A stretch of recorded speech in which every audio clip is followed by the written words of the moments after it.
দাঁড়ান দাঁড়ান, কই যাইতেছেন? দাঁড়ান দাঁড়ান। স্যার আমার 80 টাকা দেন। কে আপনি? সরি স্যার, আমিও তো চিনি না। ম্যাডামের কত আটকানোর চেষ্টা করতেছি, ম্যাডাম তো আমার কথাই শোনে না, উড়মুড় করে একবার অফিসের ভিতর ঢুকে যাইতেছে। স্যার আপনি আমার হয়তো চিনবেন না, ওই যে ওই পাশে একটা চায়ের দোকান আছে না, ওই চায়ের দোকানটা আমার।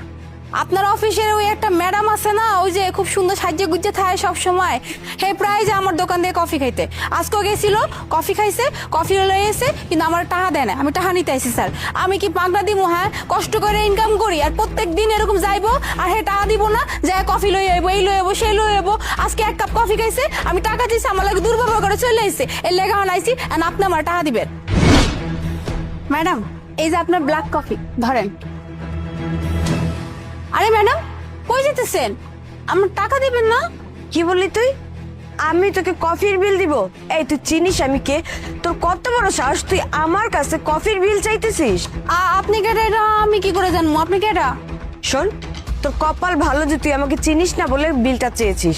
আমি হচ্ছি ওই কোম্পানির ম্যানেজার। বেসরকারি জায়গায় দখল করে দোকানদারি করে খাচ্ছিস, ভালো লাগে না? না ফারদার যদি আমার কাছে কোনো সময় কোনো কিছুর জন্য বিল চাস না, দোকানপাট কিন্তু একদম ভেঙে চুরে দিয়ে যাব, কথাটা মনে রাখিস। আরে ম্যাডাম, ম্যাডাম আমার টাকা দিয়ে যান।